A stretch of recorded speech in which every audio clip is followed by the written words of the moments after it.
अस्सलामुअलैकुम वरहमतुल्लाहि वबरकातुहू। जी स्टूडेंट, आप देख रहे हैं अपनी किताब कहकशा का चैप्टर नंबर 8 सबक नंबर 8, जो ऑब्जेक्टिव क्वेश्चन के साथ साथ आपके 2 नंबर के क्वेश्चन भी बिल्कुल मुकम्मल तौर से दिया गया है। आपके लिए बहुत हेल्पफुल वीडियो साबित होगी, लिहाजा वीडियो को ज़रूर देखिए और मुकम्मल तौर से देखिए। जान लीजिए सबक का नाम है प्रॉमिस। प्रॉमिस नाम है।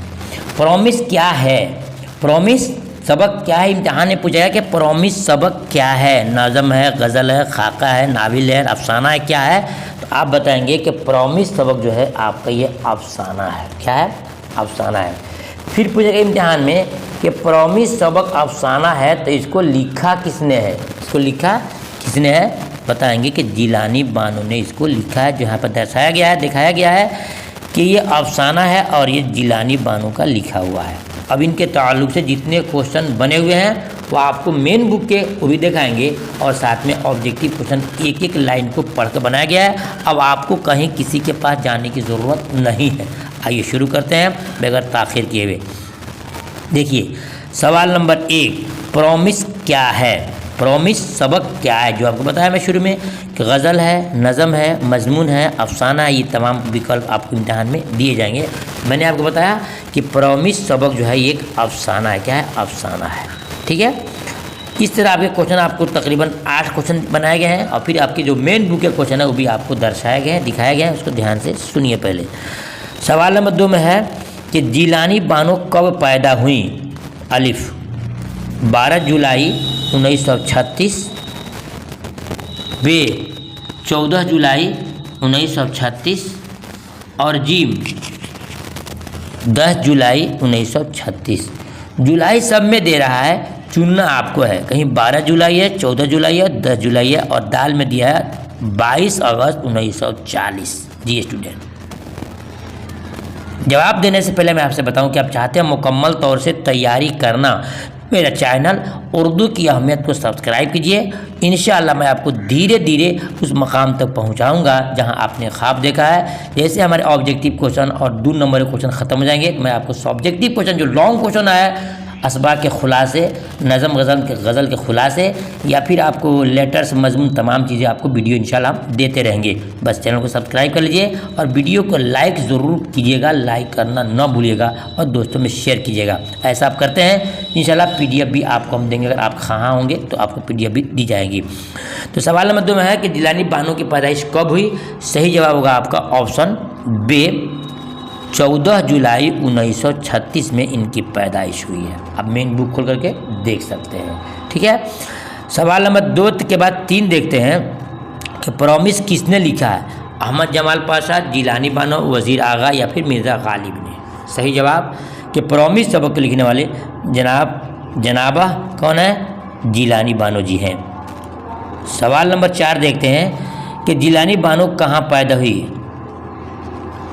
उत्तर प्रदेश, बदायूं, बेतिया और पटना। जी सही जवाब होगा ऑप्शन बे, बदायूं, जो उत्तर प्रदेश में है, यही इनकी पैदाइश हुई है। ठीक है। देखते हैं सवाल नंबर 5 में जिलानी बानो के वालिद का नाम क्या था? बहुत इम्पोर्टेंट क्वेश्चन है। जिलानी बानो के वालिद का नाम क्या था? जी तो जिलानी बानो के वालिद का नाम था अल्लामा हैरत बदायूनी। अल्लामा हैरत बदायूनी। ठीक है, अल्लामा हैरत बदायूनी। ऑप्शन बी आपका इज राइट। क्वेश्चन नंबर 5 का ऑप्शन बी। सवाल नंबर 3 देखते हैं, 5 को 6 देखते हैं। जिलानी बानो कितने भाई बहन थीं? जी जिलानी कितने भाई बहन रखती थी? तो जिलानी बानो कितने भाई बहन थी?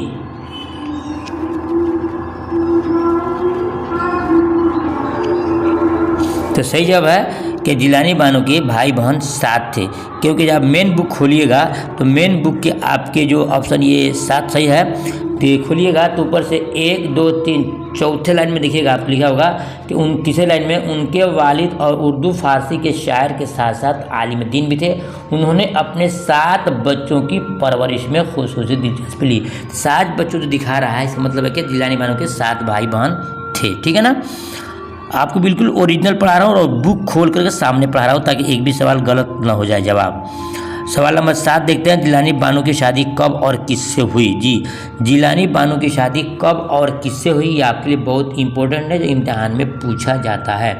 तो लिखा है कि असगर 1956, अकबर 1957, अनवर मुअज्जम 1959 और दाल में अफसर 1958। ये 4 विकल्प दिया गया है। शौहर के साथ साथ आपके डेट ऑफ बर्थ, उसमें शादी का डेट भी दिया हुआ है। तो पूछ रहा है जिलानी बानो की शादी कब और किससे हुई। सही जवाब, तो अपनी मेन बुक को खोलिएगा तो आपको मिलेगा वहाँ पे कि 1959 में उनकी शादी मशहूर अदीब डॉक्टर अनवर मुअज्जम से हुई। मालूम हुआ कि ऑप्शन आपका जी इज राइट कि अनवर मुअज्जम से 1959 में इनकी शादी हुई है। क्वेश्चन नंबर 7 आपका ये हो गया क्लियर। देखते हैं सवाल नंबर 8 में, जिलानी बानो ने तालीम कहाँ तक हासिल की थी। जी, जिलानी बानो की तालीम कहाँ तक हुई थी, आप खोजेंगे किताब में तो जिलानी बानो की तालीम MA तक है। कहाँ तक है, MA तक है, यानी ऑप्शन आपका दाल इज राइट। सही जवाब है कि जिलानी बानो की तालीम MA तक हुई है। ये आपके ऑब्जेक्टिव क्वेश्चन हो गए, उनके वालिद और उनके ताल्लुक से था। अब आइए देखते हैं 9 में, जिलानी बानो की कुछ अफसाने किताबें हैं जो आपको जानना बहुत ज़रूरी है। रोशनी के मीनार, इम्तिहान में पूछता है रोशनी के मीनार किसकी किताब है, पराया घर किसकी किताब है, और रात के मुसाफिर किसकी किताब है। ऐसे ही पूछेगा आपसे रोज़ का किस्सा किसकी किताब है, तिरियाक और नई औरत ये कौन हंसा। ये 5-7 किताबें जो हैं जो जिलानी बानो की है, जो आपको याद कर लेना पड़ेगा, इम्तिहान में काम आएगा। ठीक है, अब देखते हैं सवाल नंबर 10 में, जिलानी बानो के तो क्या थे, वो अफसाने थे। अब इनके कुछ नाविलें हैं, क्या उनके कुछ नाविलें हैं जो आपको जानना है। ईवान गज़ल, बारिशंग, इम्तिहान में बहुत पूछा जाता है कि बारिशंग क्या है, तो बोलेंगे बारिशंग क्या है, नाविल है। क्या है, नाविल है। ईवान गज़ल क्या है, ये भी क्या है, एक नाविल है। उसके बाद से सवाल नंबर 10 में दिया गया है, जिलानी बानो के नाविल भी है, एक नगमे का सफ़र और दूसरा है जुगनू और सितारे। इन 3 किस्म की किताबों में किसी एक को दे करके आपसे पूछ सकता है कि ईवान गज़ल क्या है, तो नाविल बोलेंगे, बारिशंग क्या है, नाविल बोलेंगे, और नगमे का सफ़र क्या है, तो आप नाविल चुन करके चुनेंगे कि नाविल्ट है। क्या है, नाविल्ट है। और जुगनू और सितारे भी क्या है, नाविल्ट है। ये 10 तरह के क्वेश्चन थे जो आपको सिखाए गए।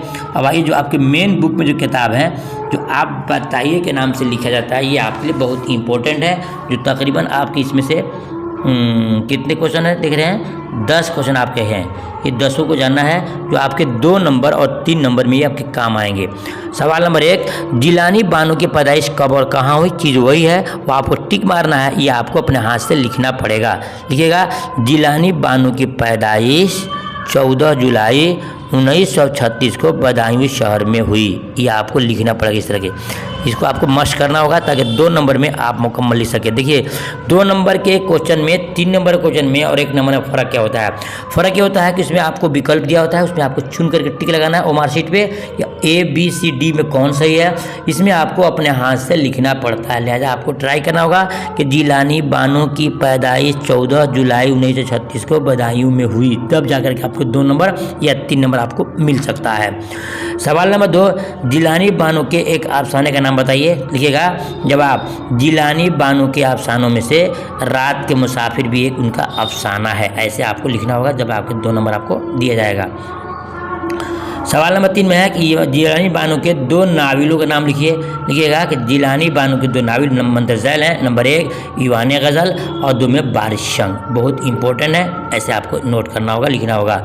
सवाल नंबर 4 में है, अफसाना प्रॉमिस का मरकज़ी किरदार कौन है। बहुत इंपॉर्टेंट, अफसाना प्रॉमिस का मरकज़ी किरदार कौन है।